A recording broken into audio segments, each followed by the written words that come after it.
Hi guys, welcome back to my channel. So today's video, I'm going to be showing you our apartment. So this is gonna be an apartment tour. So and then I'm going to tell you how much this cost in dollars and in pesos. So without further notice, let's go guys.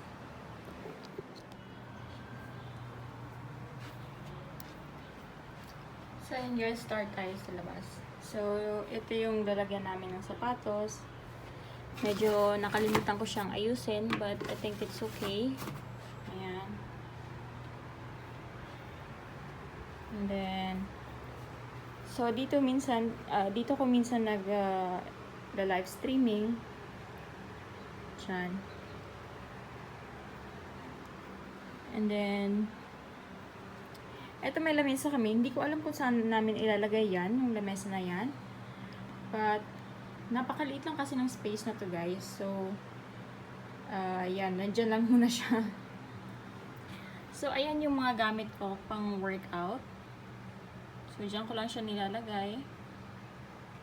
Hindi ko pa rin siya naayos. Siguro, kasi mag-workout ako mamaya na lang siguro. So, safe naman siya kay Ali kasi nandun naman siya, inuusog ko naman siya doon sa dulo pagkatapos ko siyang gamitin.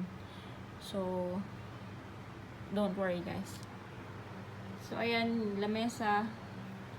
Ito laruan ni Ali. Hindi ko na rin masyadong ay, nako guys.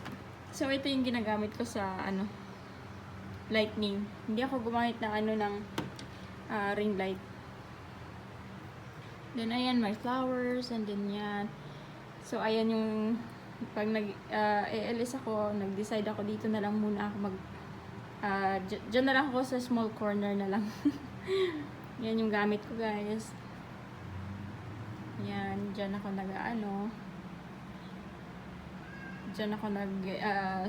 minsan dyan din ako yan na nga, dyan na nga ako nagtatrabaho. So, yun. And then, dito sa labas, guys, yung veranda namin, ayan. Diyan ako nag-tiktok kanina. So, ayun yung truck ng asawa ko, guys. Pero dala niya yung sasakyan namin. As usual, syempre, maingay na naman. Then, may swimming pool din sa baba. Medyo madumi yung swimming pool.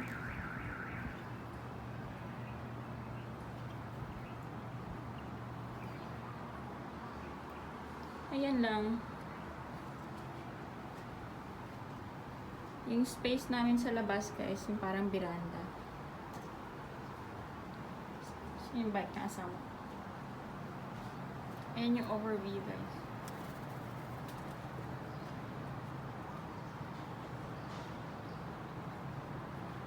So, medyo nasa taas kami, guys. Nasa 3rd floor kami. So, eto, guys. Diyan kami natutulog ni Ali. Kasi, yung bumili ng bagong mattress yung asawa ko. Kaso, hindi siya kumasya doon sa lalagyan. Kaya dito na lang muna kami natutulog ng anak ko. Kasi, hindi kami magkasya ng tatlo doon sa, doon sa old na mattress namin. So, ayan. Kaya dyan natutulog kami dalawa ni Ari. So, ayan. Ayan lang. Para yung space.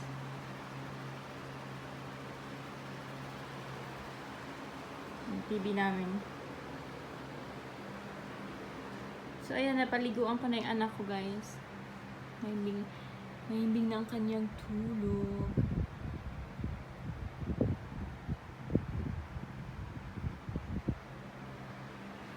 House tour na may kasamang baby tour. So, ayan yung kusina namin, guys. Wait. Ayan yung kusina namin.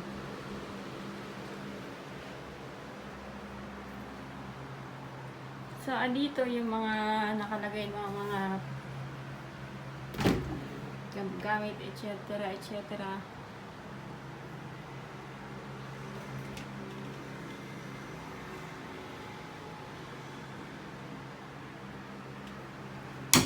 Ayan, wala kayo masyadong stock.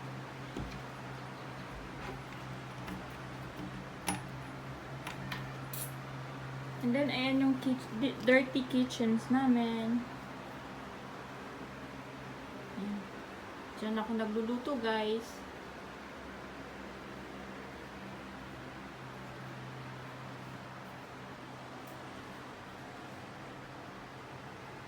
Charger ko, andyan pa. Yung kape ko. Ayan, ayan yung mga lalagyanan ng plato. Tapos dito lalagyanan ng baso.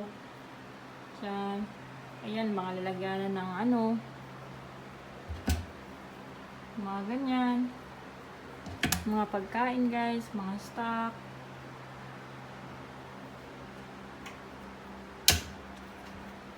Tapos dito naman, ayan.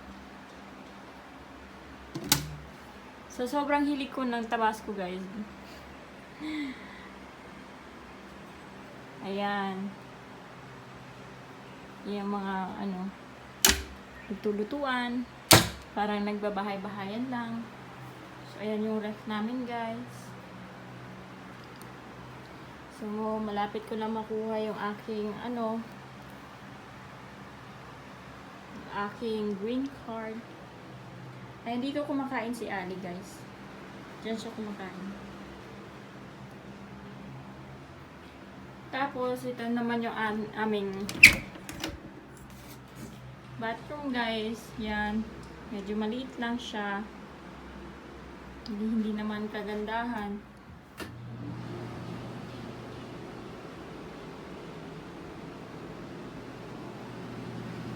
Hindi naman kagandahan. Diba?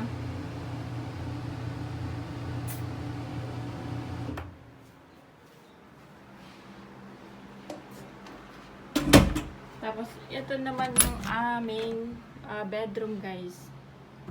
Ayan. Wait. Ayan yung aming bedroom. So, sa ngayon, dyan muna natutulog si Brian. Kasi, ayan nga, maliit kasi masyado yung bed. So, hindi kami kasyang tatlo. So, simple lang, guys. Wala naman masyadong mga buting-ting, mga etc. Ito yan yung lalagyan namin ng gamit, guys. Yun yung lalagyan namin ng mga damit. Yan yung laruan ni Ali doon. Yan, tapos ito, damitan ni Ali. Tapos yung syempre, yung labahan namin. Tapos, ayan, mga mga kabuding buntitingan na yan. So, yan. Sa akin dito, sa asawa ko yan. Mga ganyan, alam niyo naman. Ganon, yun lang. Maliit lang siya. See? Charot. And then, sa office niya, guys. Yun yung office ng asawa ko.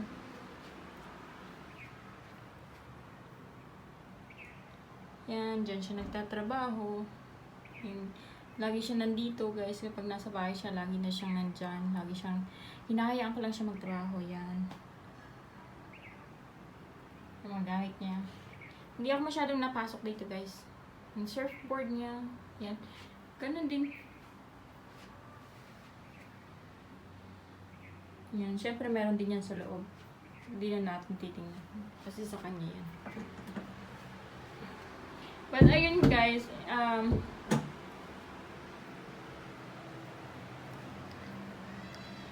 Ayun na nga. Ang bayad namin dito sa apartment na to is $1,400 US. So, i-compare mo yan sa Filipino money. yun ay, I think, nasa 60,000 guys. 60,000 pesos every month. Maliban pa yung, pero I think, free yung tubig at saka, siguro yung tubig libre lang. Pero yung ilaw hindi, syempre binabayaran namin every month. And then yung ilaw namin guys, or electricity namin, pumapatak siya ng 5K a month. Or, ngayon mas mababa kasi nga, di ba, yung nangyayari sa atin ngayon. So, nasa 60 lang. And then, ayun, 60,000 guys. 2 bedrooms. And then, CR. And then, nakalimutan ko palang ipakita to guys. Yung compartment ng mga kasabon-sabunan. Ayan. Yan guys. Ayun, 60K, 2 bedrooms, 1 bathroom, may isang veranda, and may dirty kitchen. Kasama na yung ref. Diyan. And then, dito sa sofa, maliit lang na space guys. So, super liit lang na space. But, I think okay na rin yan kahit kaysa wala. So, mahal talaga dito sa Hawaii guys. So, anyways, kung nagustuhan nyo po itong video na to, please like and subscribe and hit the notification bell button para updated po kayo sa aking mga susunod na videos. Maraming salamat po. Bye-bye!